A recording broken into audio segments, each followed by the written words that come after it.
வணக்கம் உறவுகளே. அமெரிக்காவுக்கும் ஈரானுக்கும் இடையில நடந்த இந்த அதிரடி உளவியல் யுத்தத்துல கடைசியில ஜனாதிபதி ட்ரம்ப் தான் முதல்ல கண் சிமிட்டி பின்வாங்கி எடுக்காருண்டு ஈரான் இப்போ முழங்கிக் கொண்டிருக்கு. நான் காலவரையறை இல்லாம போர் நிறுத்தத்தை நீட்டிக்கிறேன் என்று ட்ரம்ப் அறிவிச்சது ஈரானோட பிடிவாதத்துக்கு கிடைச்ச வெற்றியா? ஈரானை மிரட்டி பணிய வைக்கலாம் என்று பார்த்த ட்ரம்புக்கு இப்போ நேரமில்லாம போயிட்டது. ஆனா எங்களுக்கு தாராளமா நேரம் இருக்கு என்று ஈரானிய தலைமை எள்ளி நகையாடுது. ஆனா உறவுகளே, இந்த இராஜதந்திர போருக்கு இடையில சாதாரண ஈரானிய மக்கள் படுற கஷ்டம் இருக்கே, அது ரொம்பவே கொடுமையானது. மருந்தில்லாம வேலை இல்லாம அவங்கள் தவிக்கிற அந்த பகிர் உண்மைகளை இன்றைக்கு நாங்க விரிவாக பார்க்க போறோம். வீடுகளை விற்க, வாங்க, பராமரிக்க அல்லது காணியை வாங்கி புதிய வீடினை கட்ட உங்கள் கனவுகளை நினைவாக்க நீங்கள் ஜெஃப்லாண்டுடன் இணையுங்கள். உறவுகளே, வளைகுடா போர்க்களத்துல இப்போ ஒரு மிகப்பெரிய இராஜதந்திர விவாதம் ஓடிக்கொண்டிருக்கு. ஈரானிய தலைமையை பொறுத்தவரை ஜனாதிபதி ட்ரம்புடன் நடத்திய இந்த யுத்த விளையாட்டுல ட்ரம்ப் தான் முதல்ல கண் சிமிட்டி பின்வாங்கியிருக்கார். யுத்தம் தொடங்குறதுக்கு சில மணி நேரங்களுக்கு முன்னாடி ட்ரம்ப் தனது போர் நிறுத்தத்தை காலவரையறை இல்லாம நீட்டிச்சது ஈரானிய தலைமைக்கு ஒரு பெரிய உத்வேகத்தை கொடுத்திருக்கு. உறவுகளே, இங்க கவனிங்கோ. ஈரானிய தலைமை என்ன நினைக்குதுண்டா, யுத்தத்தோட வலிய தாங்கிக் கொள்ற சக்தி ட்ரம்பை விட எங்களுக்கு தான் அதிகம் என்று அவங்க நம்புறாங்க. அமெரிக்காவும் இஸ்ரேலும் ஈரானை முற்றுமுழுதா சிதைச்சாலும் தங்களால நீண்ட காலம் தாக்கு பிடிக்க முடியும் என்று அவங்க சொல்றாங்க. இன்டர்நேஷனல் கிரைசிஸ் குரூப்போட ஈரான் திட்ட இயக்குனர் அலி வாயேஸ் ஒரு சுவாரஸ்யமான விஷயத்த சொல்றார். ஈரானியர்கள் தங்களோட காலத்தை மாதங்கள்ல அளவிடுறாங்க.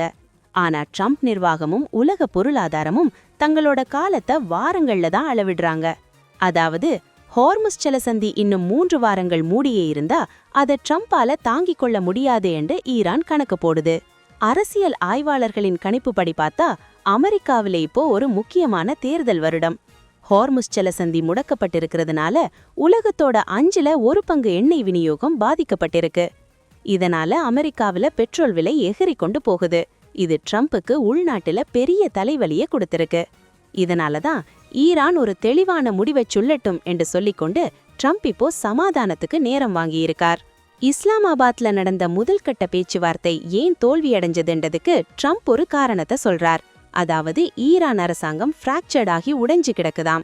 ஆனா ஈரான் என்ன சொல்லுது, பேச்சுவார்த்தைக்கு முன்னாடி அமெரிக்கா தனது கடல் முற்றுகையை நீக்க மடக்குது, அது மட்டுமில்லாம எங்கட கப்பலையும் சிறைப்பிடிச்சிருக்காங்க என்று அவங்க குற்றம் சாட்டுறாங்க.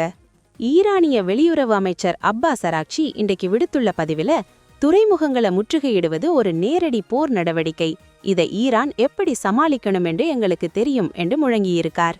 உறவுகளே, இதுல ஒரு சுவாரஸ்யமான விஷயம் என்னவெண்டா, ஈரான் இப்போ மீம்ஸ்கள் மற்றும் வீடியோக்கள் மூலமா அமெரிக்காவை கேலி செய்ய தொடங்கிட்டது. இன்றைக்கு காலையில ட்ரம்ப் போர் நிறுத்தத்தை நீட்டிச்ச கையோட ஈரானிய மீடியாக்கள் ஒரு வீடியோவை வெளியிட்டிருக்காங்க. அதுல ட்ரம்ப் ஆவேசமா கத்திக்கொண்டிருக்கார். ஆனா இஸ்லாமாபாத் பேச்சுவார்த்தை மேசையில ஈரானிய தூதர்கள் வரவே இல்ல.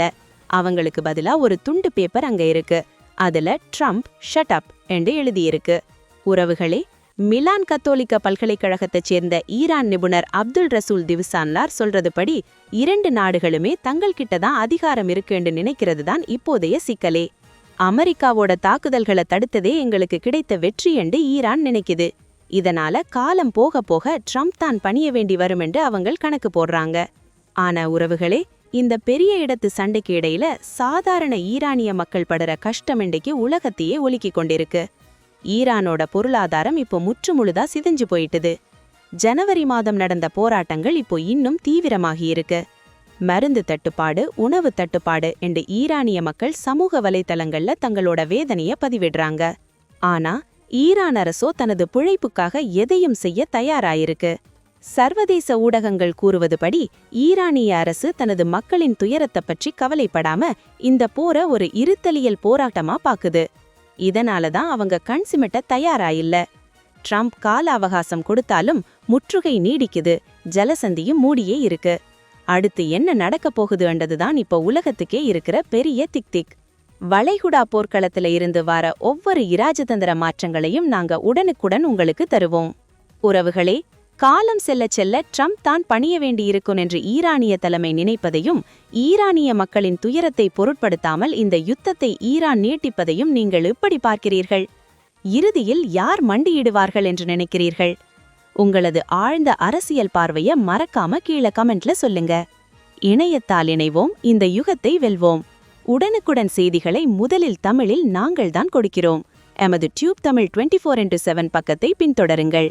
நன்றி, வணக்கம். வீடுகளை விற்க, வாங்க, பராமரிக்க அல்லது காணியை வாங்கி புதிய வீடினை கட்ட எங்களோடு நீங்கள் இணையுங்கள். பல வீடுகளை விற்ற அனுபவத்துடன் தரமான சேவையினை நாங்கள் வழங்கிக் கொண்டிருக்கின்றோம். உங்கள் கனவுகளை நனவாக்க நீங்கள் ஜெஃப்லாண்டுடன் இணையுங்கள்.